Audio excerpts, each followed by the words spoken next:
வளரும் பிணைப்பு. உங்கள் குழந்தையுடன் ஆழமான தொடர்பை உருவாக்குவதற்கான வழிகாட்டியை இந்த பகுதி காட்டுகிறது. அன்றாட பழக்கவழக்கங்கள் மூலம் உணர்ச்சி பாதுகாப்பையும் நம்பிக்கையையும் வளர்ப்பதற்கான எளிதான அணுகுமுறைகளை காண்போம். நவீன கால சவால்கள் நேர பற்றாக்குறையும் முடிவற்ற கவனச்சிதறல்களும் ஆகும். இது ஆழமான இணைப்பிற்கான வாய்ப்புகளை குறைக்கிறது. எளிமையான தினசரி தொடர்புகள் மூலம் ஆழமான நம்பிக்கையை உருவாக்க முடியும். பிணைப்பின் கட்டமைப்பு மரத்தின் வளர்ச்சியை போன்றது.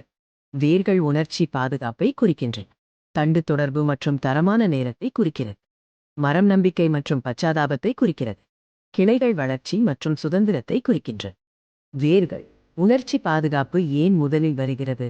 குழந்தைகள் பாதுகாப்பாகவும் மதிக்கப்படுபவர்களாகவும் உணரும்போது அவர்கள் செழித்து வளர்கிறார். இது அவர்களுக்கு தைரியத்தையும் உலகத்தை நம்பிக்கையுடன் எதிர்கொள்ளும் திறனையும் அளிக்கிறது. வலுவான பிணைப்புள்ள பிள்ளைகள் நெகிழ்ச்சியுடனும் சவால்களை நேர்மறையாக அணுகுபவர்களாகவும் இருப்பார்கள். பலவீனமான இணைப்பின் ஆரம்ப அறிகுறிகள். உங்கள் குழந்தை உங்களுடன் நேரத்தை செலவிடுவதையோ அல்லது உரையாடல்களையோ தவிர்க்கிறதா? அவர்களின் நடத்தையில் எதிர்மறையான மாற்றம் இருக்கிறதா? அவர்கள் தங்கள் உணர்வுகள் அல்லது வாழ்க்கையைப் பற்றி உங்களுடன் பகிர்ந்து கொள்கிறார்களா? இந்த அறிகுறிகள் இணைப்பை மீண்டும் கட்டியெழுப்ப வேண்டியதை உணர்த்துகிறது. நேரத்தின் மாயை. அளவை விட தரம் முக்கியம். தரமான நேரம் என்பது நீங்கள் எவ்வளவு நேரம் ஒன்றாக செலவிடுகிறீர்கள் என்பதல்ல, நீங்கள் பகிர்ந்து கொள்ளும் தருணங்களை எவ்வளவு அர்த்தமுள்ளதாக ஆக்குகிறீர்கள் என்பதே முக்கியம்.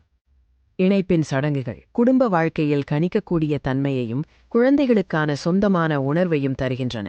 திரைப்பட இரவுகள், காலை உணவு மற்றும் கதை நேரம் போன்றவற்றை திட்டமிடுங்கள். இந்த சடங்குகள் முழுமையான கவனத்துடன் இருக்க வேண்டும்.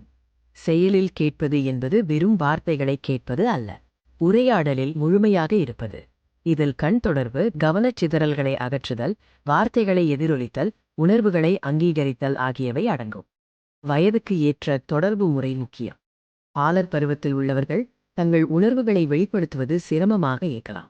15 வயதினருக்கு இடமளிப்பதும் அவர்களின் தனியுரிமையை மதிப்பதும் அவசியம். வார்த்தைகளின் சக்தி. நேர்மறையான மொழி மாற்றம் உங்கள் குழந்தையின் சுய உருவத்தையும் நம்பிக்கையையும் வடிவமைக்கிறது. உடனடியாக சரி செய்வதை தவிர்த்து நேர்மறையான மொழியை பயன்படுத்தி பேசுங்கள். எடுத்துக்காட்டாக, அவர்கள் அறையை சுத்தமாக வைத்திருந்தால் பாராட்டுங்கள். நம்பிக்கையின் முக்கோணம். இதில் பொறுமை, பச்சாதாபம் மற்றும் வாக்குறுதிகளை நிறைவேற்றுதல் ஆகியவை அடங்கும். பொறுமை என்பது சவாலான நேரங்களில் கோபத்தை விட அமைதியுடன் பதிலளிப்பது. பச்சாதாபம் அவர்களின் பார்வையை புரிந்து கொண்டது. வாக்குறுதிகளை நிறைவேற்றுவது என்பது நீங்கள் உறுதியுடன் இருப்பதை காட்டுவது. இலைகள் விரிவடைதல். சுதந்திரம் மற்றும் வளர்ச்சியை ஆதரித்தல். ஆர்வங்களை ஊக்குவித்தல், சுதந்திரத்தை மதித்தல் மற்றும் முயற்சிகளுக்கு ஊக்கமளித்தல் போன்றவை இதில் அடங்கும். சிறியதோ பெரியதோ கடின உழைப்பை பாராட்டுவது முக்கியம். புயலை எதிர்கொள்ளுதல். மோதல்களை நிர்வகிக்கும் சுழற்சி. அமைதி, உணர்வுகளை வெளிப்படுத்துதல், கவனத்துடன் கேட்டல் மற்றும் ஒன்றிணைந்து தீர்வு காணுதல் ஆகியவை மோதல்களை நிர்வகிக்க உதவும். பிணைப்பின் சுழற்சி கூறல். நிலைத்தன்மையின் சக்தி. உணர்ச்சி பாதுகாப்பு, தன்னம்பிக்கை, சடங்குகள், கவனத்துடன் கேட்டல், பொறுமை, நெகிழ்ச்சி மற்றும் வாழ்நாள் பந்தம் ஆகியவை குழந்தையின் எதிர்காலத்தை உருவாக்கும்.